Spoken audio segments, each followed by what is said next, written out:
Every country on earth at the moment is reforming public education. There are two reasons for it. The first of them is economic. People are trying to work out, how do we educate our children to take their place in the economies of the 21st century? How do we do that? Given that we can't anticipate what the economy will look like at the end of next week, as the recent turmoil is demonstrating. How do we do that? The second, though, is cultural.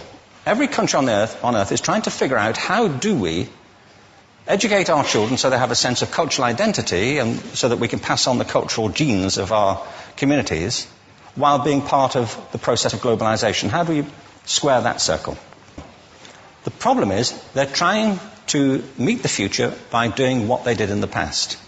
And on the way, they're alienating millions of kids who don't see any purpose in going to school. When we went to school, we were kept there with a story, which is if you worked hard and did well and got a college degree, you would have a job. Our kids don't believe that. And they're right not to, by the way. You're better having a degree than not, but it's not a guarantee anymore. And particularly not if the route to it marginalizes most of the things that you think are important about yourself. Some people say we have to raise standards as if this is a breakthrough. You know, like, really, yes, we should. Why would you lower them? You know, I mean, I haven't come across an argument that persuades me of lowering them. But raising them, of course we should raise them. The problem is that the current system of education was designed and conceived and structured for a different age. It was conceived in the intellectual culture of the Enlightenment and in the economic circumstances of the Industrial Revolution. Before the middle of the 19th century, there were no systems of public education. Not really. I mean, you could get educated by Jesuits, you know, if you had the money. But public education, paid for from taxation, compulsory to everybody and free at the point of delivery, that was a revolutionary idea. And many people objected to it. They said it's not possible for many street kids, working class children, to benefit from public education. They're incapable of learning to read and write, and why are we spending time on this? So there's also built into it a whole series of assumptions about social structure and capacity. It was driven by an economic imperative of the time, but running right through it was an intellectual model of the mind, which was essentially the Enlightenment view of intelligence. That real intelligence consists in the capacity for a certain type of deductive reasoning and a knowledge of the classics originally, what we come to think of as academic ability. And this is deep in the gene pool of public education, that there are really two types of people, academic and non-academic, smart people and non-smart people. And the consequence of that is that many brilliant people think they're not, because they've been judged against this particular view of the mind. So we have twin pillars, economic and intellectual. And my view is that this model has caused chaos in many people's lives. It's been great for some. There have been people who have benefited wonderfully from it. But most people have not. Instead, they suffer this. This is the modern epidemic, and it's as misplaced and it's as fictitious. This is the plague of ADHD.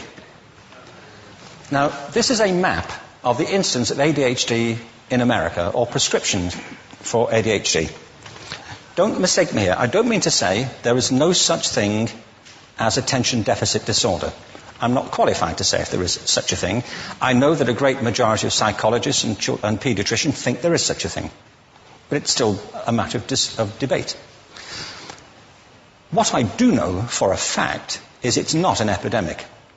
These kids are being medicated as routinely as we had our tonsils taken out. And on the same whimsical basis, and for the same reason, medical fashion. Our children are living in the most intensely stimulating period in the history of the earth.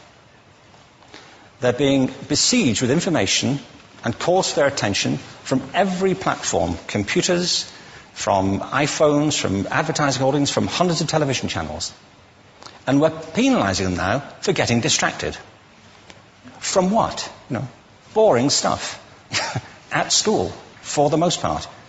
It seems to me it's not a coincidence totally that the incidence of ADHD has risen in parallel with the growth of standardized testing. Now, these kids are being given Ritalin and Adderall and all manner of things, often quite dangerous drugs, to get them focused and calm them down. But according to this, attention deficit disorder increases as you travel east across the country. People start losing interest in Oklahoma.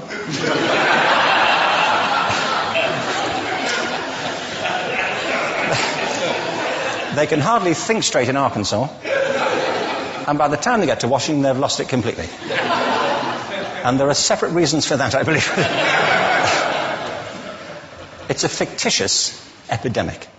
If you think of it, the arts, and I don't say this exclusively of the arts, I think it's also true of science and of maths, but I say about the arts particularly because they are the victims of this mentality currently, particularly.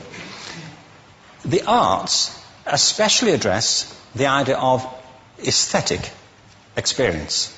An aesthetic experience is one in which your senses are operating at their peak, when you're present in the current moment, when you're resonating with the excitement of this thing that you're experiencing, when you are fully alive. An anesthetic is when you shut your senses off and deaden yourself to what's happening. And a lot of these drugs are that.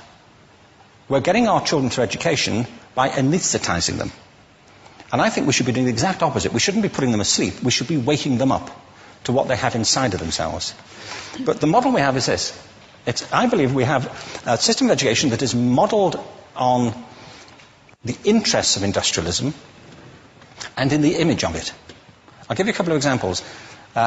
Schools are still pretty much organized on factory lines, ringing bells, separate facilities, specialized into separate subjects. We still educate children by batches. We put them through the system by age group. Why do we do that? Why is there this assumption that the most important thing kids have in common is how old they are? It's like the most important thing about them is their date of manufacture. You know what I mean? Well, I know kids who are much better than other kids at the same age in different disciplines, or at different times of the day, or better in smaller groups than in large groups, or sometimes they want to be on their own. If you're interested in the model of learning, you don't start from this production line mentality. It's essentially about conformity, and increasingly it's about that as you look at the growth of standardized testing and standardized curricula. And it's about standardization. I believe we've got to go in the exact opposite direction. That's what I mean about changing the paradigm. There was a great study done recently of divergent thinking. Published a couple of years ago. Divergent thinking isn't the same thing as creativity. I define creativity as the process of having original ideas that have value. Divergent thinking isn't a synonym, but it's an essential capacity for creativity.